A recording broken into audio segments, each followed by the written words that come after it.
대한민국의 위성 발사용 로켓 누리호가 성공적으로 발사되어 위성을 궤도에 안착시키는데 성공했다는 놀라운 소식이 전해졌습니다. 이로써 대한민국은 진정한 우주강국의 반열에 올라서게 되었는데요. 그런데 축하해야 마땅한 소식에 찬물을 끼얹으려는 곳이 있으니 바로 일본인데요. 한국의 성공을 질투하며 어떻게든 깎아내리려고 하는 일본이지만 최근 일본 우주산업이 보여준 추태를 생각하면 자기들 일부터 신경 써야 할 것 같은데요. 더욱 파괴적인 기술 진보를 향해 나아갈 대한민국 우주산업의 미래를 자세히 살펴보도록 하겠습니다.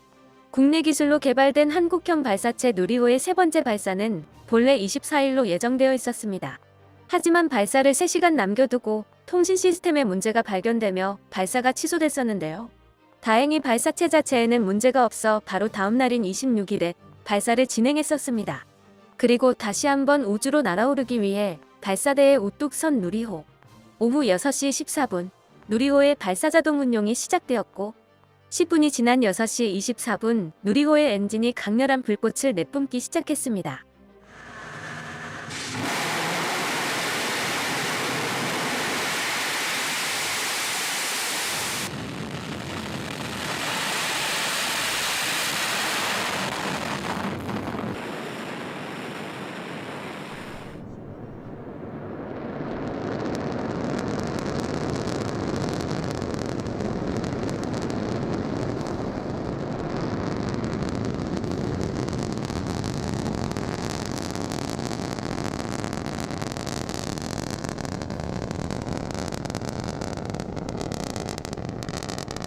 (300톤의) 무게를 들어 올릴 수 있는 강력한 추력을 가진 1단 엔진이 높이 47.5m, 무게만 200톤에 달하는 누리호를 대기권을 향해 밀어올렸습니다. 성공적으로 발사된 누리호는 시속 6,480km 속도로 비행하다 발사 후 125초 정도가 지난 고도 64km 상공에서 1단 로켓을 분리하고 2단 로켓을 점화했습니다. 다시 추진력을 얻어 시속 15,480km까지 가속한 누리호는 258km 고도에서 2단 분리가 이루어지고 3단 로켓이 점화되어 위성 궤도를 향해 계속해서 비행했는데요. 누리호는 위성을 목표 궤도에 안착시킬 수 있는 목표 속도인 시속 27,000km까지 가속합니다. 이후 누리호는 목표 위성 고도인 550km 지점에 도달하여 탑재되어 있는 위성들을 분리하며 18시 43분 비행을 끝마쳤습니다. 대한민국의 국산 위성 발사체가 모든 과정에서 문제없이 성공적으로 임무를 수행하는 데 성공한 것이죠. 이 모든 과정이 19분 동안 진행되었고 이종호 과학기술정보통신부 장관은 누리호 3차 발사가 국민의 관심과 성원 속 성공적으로 완료됐다고 보고했습니다. 이로써 대한민국이 자국의 위성을 자국 로켓으로 궤도에 올릴 수 있는 7번째 우주강국의 반열에 이름을 올리게 된 감격스러운 순간이었는데요.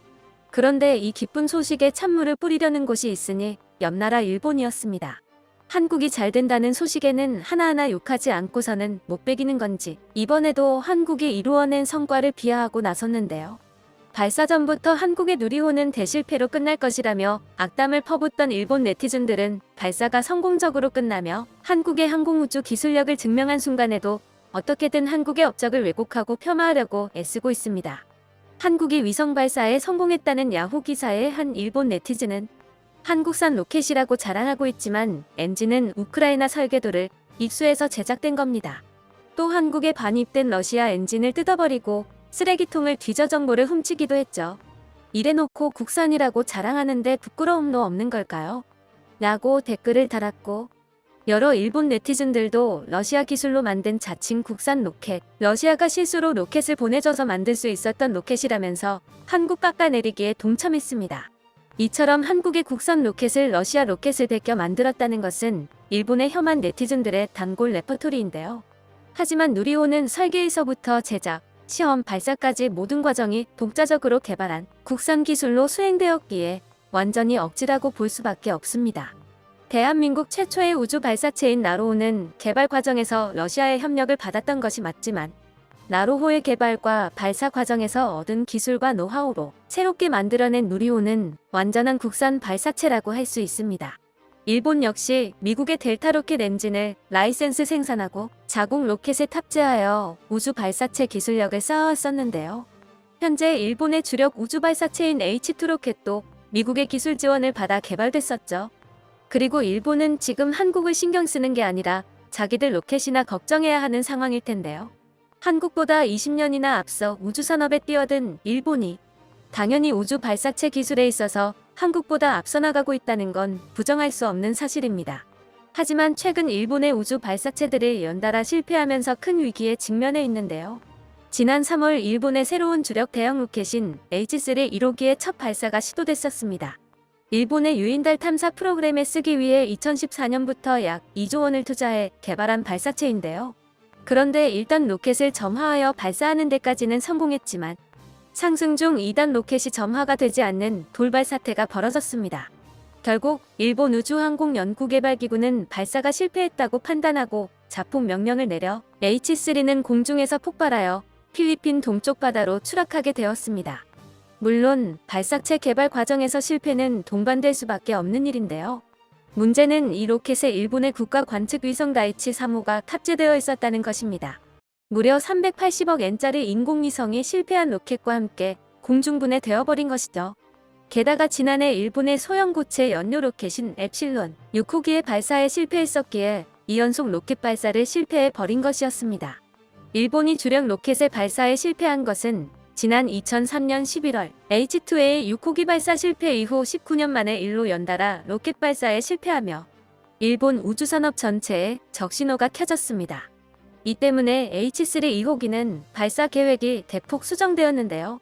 올해 하반기에 발사 예정인 H3 2호기에는 본래 계획대로라면 다이치 4호 위성이 탑재될 예정이었으나 1호기의 대참사로 인해 2호기에는 인공위성 대신 단순히 로켓의 성능을 확인할 수 있는 데이터 관측기기만 탑재하여 발사하는 방향으로 계획이 수정되었습니다. 애초에 새롭게 개발된 로켓의 첫 시도부터 최첨단 인공위성을 싣고 쏘아올린 것은 실패 리스크를 완전히 무시한 일본의 오만이었죠. 반면 이번이 3차 발사였던 누리호는 1차와 2차 테스트를 거치며 성공을 확신하고 있었기에 본격적인 위성들이 탑재되어 궤도에 올라가게 되었습니다. 이번에 발사된 3차 누리호에는 카이스트 인공위성연구소에서 차세대 소형 위성 1대와 큐브 위성 7대, 총 8대의 위성이 탑재되어 있었는데요. 이 중 가장 중요한 위성이라고 할 수 있는 차세대 소형 위성 2호는 전날 오후 7시 7분경 남극 세종기지에서 첫 신호를 수신하면서 무사히 작동을 확인했습니다. 그리고 대전 지상국을 통한 추가 교신과 해외 지상국들을 통해 새벽까지 7차례의 추가 교신에 성공하면서 위성의 통신계 송수신 기능, 명령 및 데이터 처리기 기능, 전력계 태양 전지판의 전력 생성 기능 등을 점검하여 모두 정상임을 확인했다고 과기정통부는 설명했습니다. 2차 세대 소형 위성 2호는 앞으로 2년간 태양 동기를 돼서 지구를 하루에 약 15바퀴를 돌면서 과학연구 임무를 수행할 예정입니다. 부탑재 위성이었던 7대의 큐브 위성도 총 4개 위성의 교신이 확인되었으며 나머지 3개의 위성들도 추후 교신이 추가로 확인될 가능성은 여전히 열려 있습니다. 이번 누리호 3차 발사에는 한국 최초로 민간 기업인 한화에어로스페이스가 우주 발사체의 발사 준비 및 운용 과정에 참여했었는데요.